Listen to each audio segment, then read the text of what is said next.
새벽 6시 40분 습관처럼 눈이 떠졌다. 윤도식은 알람이 울리기 전에 눈을 떴다. 69이 되니 몸이 먼저 시간을 안다. 시계는 늘 6시 40분을 가리켰고 그 시간에 일어나는 건 30년 넘게 이어진 습관이었다. 아내가 떠난 지도 어느덧 8년. 집안은 늘 조용했다. 조용함에 익숙해졌다고 생각했지만 아침마다 이 정막은 여전히 사람을 늙게 만들었다. 도식은 주전자를 올리고 커피를 내렸다. 신문은 보지 않았다. 요즘은 글자가 눈에 잘 들어오지 않기도 했고 세상 돌아가는 이야기가 더는 마음에 남지 않았다. 오늘은 구청에 가야 했다. 재산세 고지서 때문이었다. 작은 숫자 하나 때문에 서류를 다시 떼어야 했다. 그는 한숨을 쉬었다. 나이 들면 사는 게 다 이런 거지. 외출 준비를 하려는데 휴대폰이 울렸다. 아들 민수였다. 아버지, 오늘 시간 괜찮으세요? 도식은 잠시 망설였다. 왜?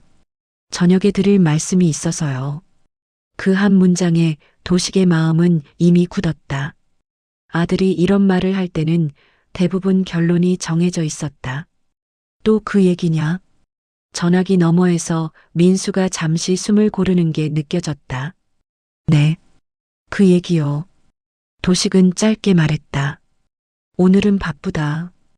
그리고 전화를 끊었다. 그는 이미 알고 있었다. 아들이 말하려는 사람의 이름을. 김은정.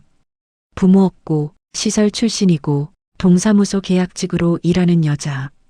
도식에게 그 이름은 사람이 아니라 조건이었다.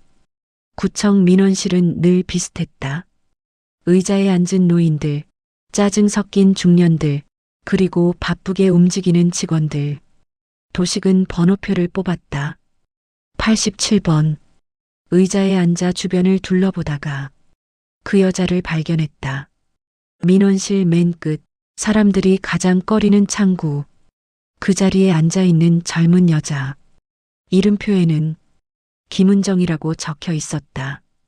도식은 일부러 그 창구가 뜨는 번호를 기다렸다. 마치 재판을 기다리는 사람처럼. 내가 어떤 사람인지 내가 직접 보겠다. 도식은 일부러 느리게 움직였다. 서류를 떨어뜨렸고 글씨를 틀리게 썼고 같은 질문을 3번 했다. 뒤에서 누군가 투덜댔다. 아, 왜 저런 분은 꼭 바쁠 때. 그 말이 들렸지만 은정은 고개를 들지 않았다. 어르신 괜찮아요.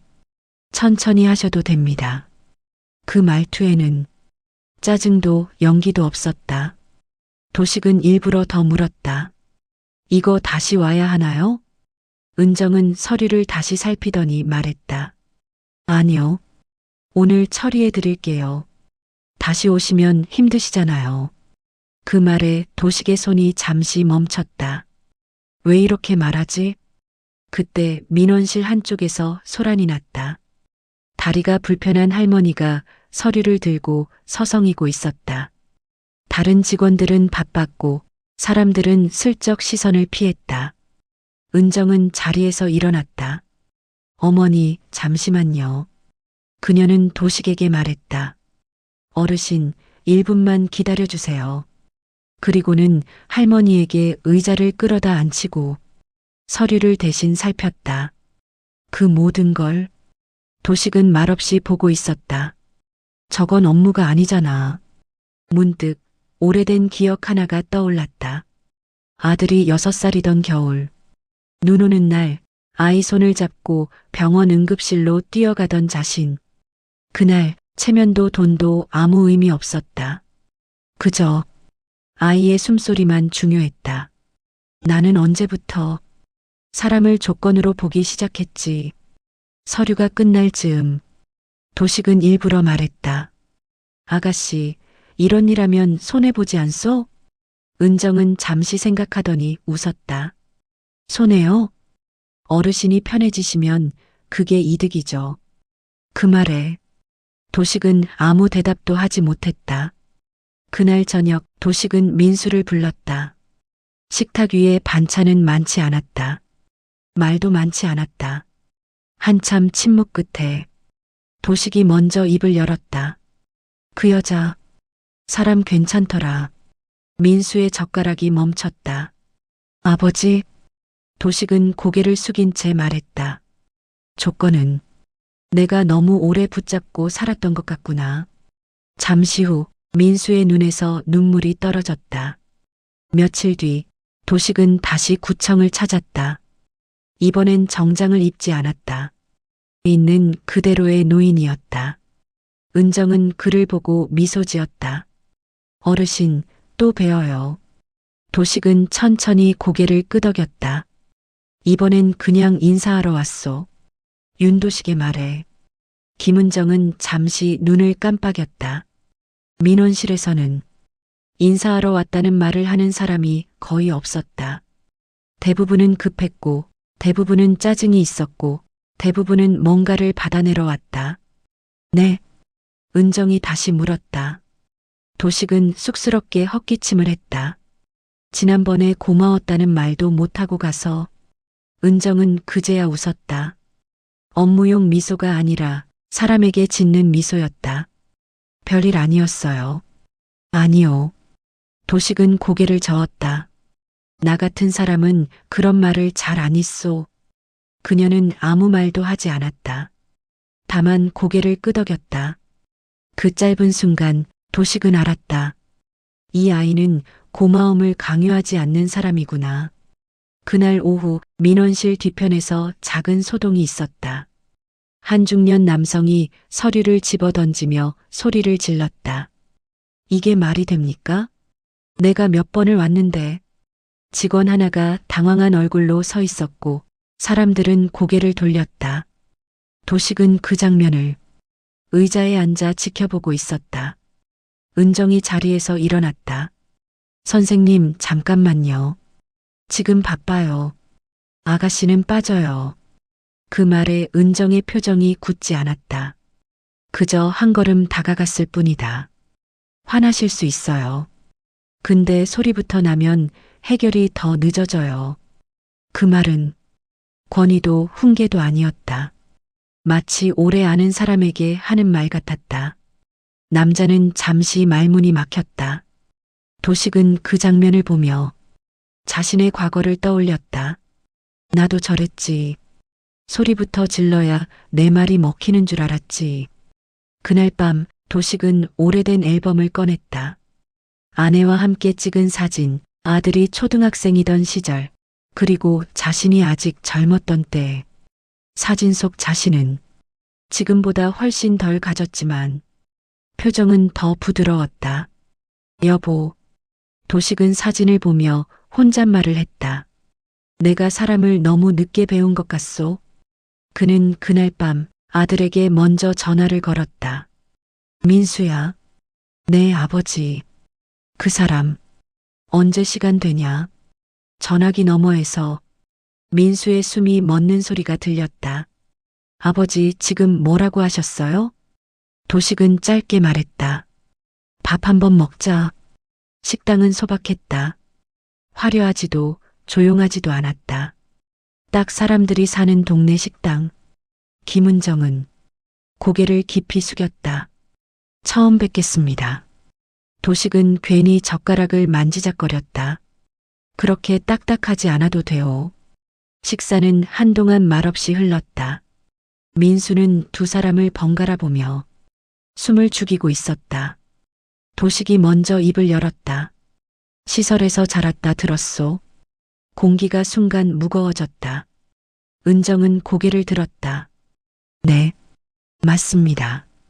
힘들었겠소. 그녀는 잠시 생각하다가 말했다. 힘들었죠. 근데 그 덕에 사람을 많이 배웠어요. 어떻게? 사람이 언제 가장 무서운지요. 은정은 담담하게 말했다. 아무도 말을 걸어주지 않을 때요. 그 말에 도식의 가슴이 묵직해졌다.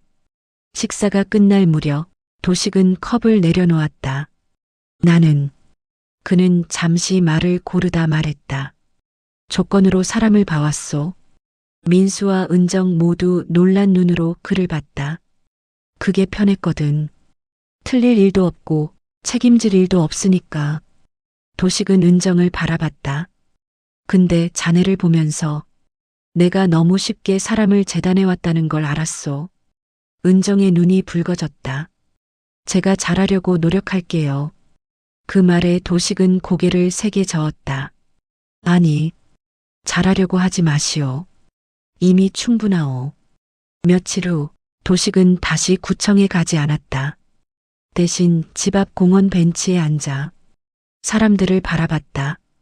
유모차를 미는 젊은 부부, 천천히 걷는 노인, 휴대폰을 들여다보는 청년. 그는 문득 깨달았다. 사람 인생에는 번호표가 없는 날이 훨씬 많구나. 그리고 그날 도식은 처음으로 스스로에게 이런 말을 했다. 윤도식, 너도 아직 배울 수 있다. 결혼식은 소박했다. 화려한 하객도 큰 축사도 없었다. 도식은 아들의 손을 잡고 말했다. 내가 늦게 허락해서 미안하다. 그리고 은정에게 고개를 숙였다. 우리 집안에 와줘서 고맙소. 은정은 울음을 참지 못했다. 그날 이후 도식은 가끔 구청 앞을 지난다. 민원실 끝자리 창구를 보면 괜히 발걸음이 느려진다. 번호표 87번. 그날 그 번호 덕분에 한 사람의 인생이 조금 늦게나마 바뀌었다. 결혼식이 끝난 뒤에도 윤도식의 삶이 갑자기 따뜻해진 건 아니었다. 여전히 새벽 6시면 눈이 떠졌고 아침 공기는 차가웠으며 무릎은 비 오는 날이면 욱신거렸다. 다만 하나만 달라졌다. 도식은 사람을 볼 때 조건부터 떠올리지 않게 되었다. 그게 얼마나 어려운 일인지 그는 누구보다 잘 알고 있었다. 결혼 후 석 달쯤 지났을 때였다. 민수가 말했다. 아버지, 은정이 다른 부서로 발령났어요. 어디로? 민원 상담 지원팀이요. 어르신들 전담하는 부서래요. 윤도식은 그 말을 듣고 한참 아무 말도 하지 않았다. 그 부서는 승진도 빠르지 않고 실적 평가에도 크게 반영되지 않는 자리였다. 말하자면 고생은 많고 티는 안 나는 자리였다. 왜 거길 갔대? 민수는 잠시 망설이다 말했다. 은정이 그러더래요. 자기 덕분에 하루 덜 힘든 어르신이 한 분이라도 있으면 그게 낫다고. 도식은 괜히 고개를 돌렸다. 그해 겨울 구청 홈페이지에 올라온 민원 만족도 조사 결과를 도식은 우연히 보게 되었다. 전체 평균 만족도 72점, 민원 상담 지원팀 만족도 91점, 그리고 가장 많이 언급된 직원 이름, 김은정. 설명을 끝까지 해준다. 짜증을 내지 않는다. 다시 오지 않게 한 번에 처리해준다. 그건 미담이 아니라 기록이었다. 윤도식은 그 숫자 앞에서 오래 눈을 떼지 못했다. 그해 봄, 도식은 동네 주민센터에 갔다. 순번을 기다리던 중 뒤에 서 있던 노인이 서류를 떨어뜨렸다. 도식은 예전 같으면 모른 척 했을 것이다. 하지만 그날은 몸을 굽혀 서류를 주워 건넸다. 천천히 하세요. 그 말은 누군가에게서 배운 말이었다. 1년 뒤 윤도식은 병원 진료를 받다가 의사에게 이런 말을 들었다. 어르신, 혈압 수치가 많이 안정됐습니다. 스트레스 관리 잘하시나 봐요. 도식은 웃지도 부정하지도 않았다. 그저 속으로 생각했다. 사람을 미워하지 않으니까 몸도 조금은 편해졌구나. 어느 날 윤도식은 은정에게 말했다. 그날 민원실에서 내가 번호표 87번이었지. 은정이 고개를 끄덕였다. 그 번호 덕분에 내가 아직 늦지 않았다는 걸 알았소. 그는 덧붙였다. 사람은 나이를 먹고도 배울 수 있다는 것도 은정은 대답하지 않았다. 다만 고개를 깊이 숙였다. 윤도식은 그 모습을 보며 생각했다. 그날 바뀐 건 아들의 인생만이 아니었다. 내가 사람을 대하는 방식이었다. 그리고 그것은 숫자로도 기록으로도 몸으로도 분명히 남아 있었다.